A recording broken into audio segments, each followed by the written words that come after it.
Hi, I'm Dan Whittaker. I'm here today to analyse the golf swing of Rickie Fowler. Now, the swing on the left is a swing of Rickie's from back in 2011, and the one on the right is from the PGA Championship of last week.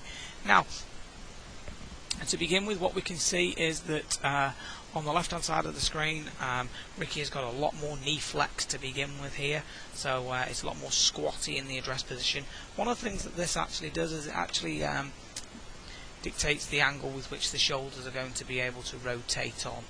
But Rickie actually goes against the grain of this because his shoulders should be rotating at around 90 degrees to this axis. It should be somewhere around here. Okay, but what we notice is during his swing is that he very much dropped that left shoulder down, letting that right shoulder work up, and during the takeaway here he had the right hand very much on top of the left and towed the club down a lot. So the toe of the club, or the head of the club, worked up a lot as the hands worked down low. So the club tended to elevate up very, very quickly, but part of this process was because the right forearm's very high, the right shoulder's very high, and the angle in the shoulders in particular is incredibly steep. What we notice on the right hand side of the screen is everything works away much more as a unit, and what we notice is that the club's more of an extension of the belly button, whereas it's reversing itself here with the right hand so on top of the club, the left hand's kind of working down and underneath on the left hand side of the screen, and the club's pointing more towards his left hip pocket. We notice that the shoulders are rotating on a shallower angle, and the left forearm is beginning to rotate earlier.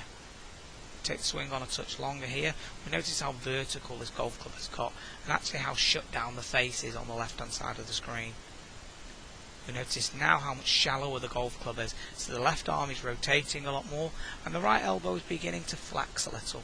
So the right elbow is flexing, is starting to fold down towards the right hip.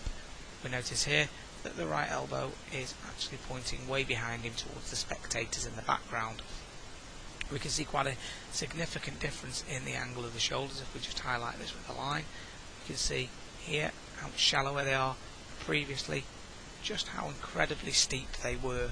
Okay, there was no rotation and the club was still way outside the hands, so the left wrist was actually cupping a heck of a lot to try and keep this club head outside the hands in the old golf swing.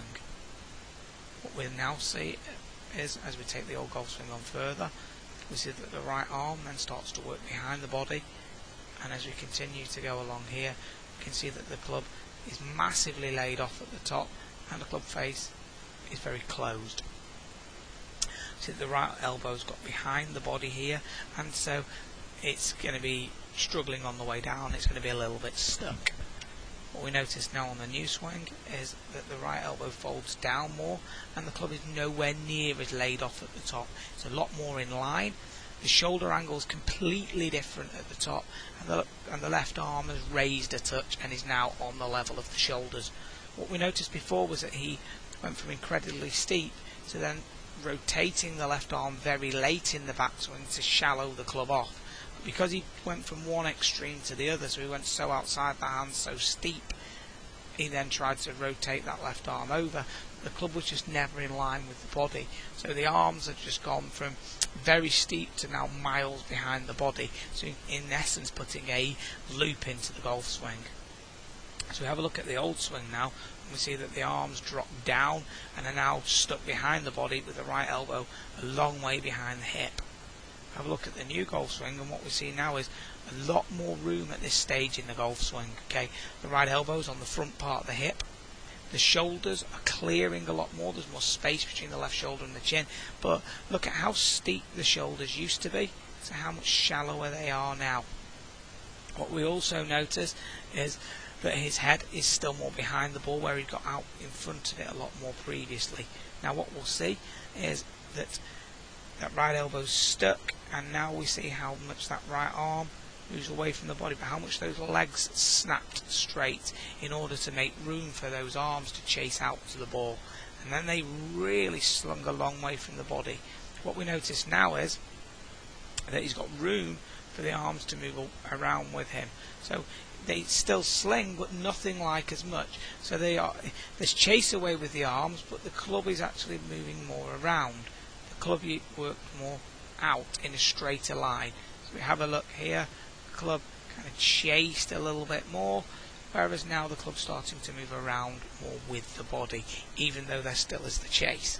What we see before is how it exited up through the top of his shoulder, and now it's exiting lower down underneath the armpit. So this is showing that the arms and the body are starting to work together, and we actually see that how flat-footed he was before, which is indicative of a lot of guys who tend to sling it with their arms, and now the footwork is starting to work a lot more in conjunction with the pivot. We then tend to see quite a difference here to the finish, how he's now starting to come up and out of the shot, whereas previously stayed in the shot a lot, a hell of a long time, which would have put quite a bit of pressure on the lower back with the forces that he was exerting on the club head. So we're going to now take a look at the golf swing with an iron. So they're very, very slightly different views. The one on the right from the British is kind of more down his heel line. This one's straight through his hands. This one was taken at the Nelson in 2010 by myself. Now, what we see here is those hands sink very low just before he's about to start to take the club back and really move in towards his right leg. The right hand is way on top of the golf club for a long, long time here, shutting the face down, and the club is incredibly steep. So the ideal plane at halfway back here would see that the club would be pointing back down to the base line and going through the right forearm. We can see here that Rickie's club is actually pointing down towards the middle of his feet. We have a look here now. What we'll see is that the club is working away with the body, and the left arm is rotating a lot more. So the golf shaft is a lot shallower. So this is the same position here, and we see a completely different angle of the golf shaft. It's in fact almost starting to point back down towards the ball. Very different to when it was in the middle of the foot on the previous golf swing. Now what we'll see from here with Rickie is that the left arm then rotated across, which got the club a lot more laid off at the top. We now see how his arms are a lot more in front of his body, and his left arm is starting to match the shoulder plane. We also notice that the hips have turned a lot more, which is going to create room for his arms to be able to come down in front of his hips in this direction.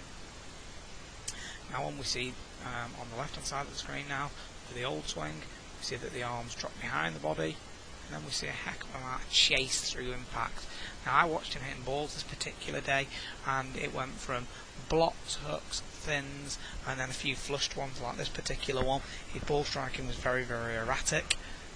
What we see now is that the arms don't have to drop down, they stay in front of the body. So we see where the delivery is coming from here compared to previously. Okay, so you see that the arms are a lot more in front of him.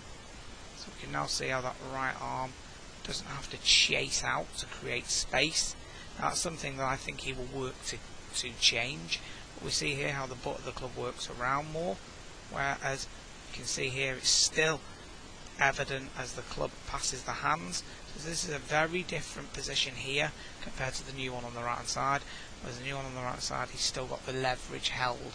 Okay, so what we then see is that the club works and exits lower out of the body. There's less up and over towards the finish, and he ends up getting through the ball much more with the body and the arms together. Now here's a drill that he was working on with his coach Butch Hartman at the Masters. Okay, so this was from live at the range at Augusta. Now Butch is holding a stick highlighted here by the yellow line. I'm actually just going to slightly thicken that line out so we can see it. So we can see right here how he's holding this stick. Now this is to aid Rickie to try and get the club working more underneath the stick on the way through. So we can see here that the golf swing is starting to rotate a lot more in that left arm there. You can see how the body and the arms are working together as a unit. The left arm is rotating. The plane is raised quite significantly at this point, and we can see that the the bill or the tip of his cap isn't backing out of it to try and create room for the arms and the body on the way through. You see that the cap is a lot more stable, whereas it used to fluctuate and move about a lot. Particularly his right ear would move back towards his right shoulder as his arms would sling away. You can now see how he's trying to get the hands to exit around the body a lot lower, but he's holding the stick diagonally across his arms for him to try and keep the club working under the stick and move around, maintaining the leverage. We can see that he's doing a very good job of this here, and this is obviously something that Rickie is working towards. It's something that I think he will end up putting into his golf swing long term, because I think it's something that will then match up with the moves he is trying to employ with Butch. You can see that it's a very different move from what he was making, and it's been highlighted by his fantastic performances this year in the majors. I hope you've enjoyed watching this video. If you'd like to see more from myself, please visit my website, which is danwhitakergolf.com, or you can contact me on email at danwhitaker@btconnect.com. Thanks for watching, and I hope to speak with you again soon.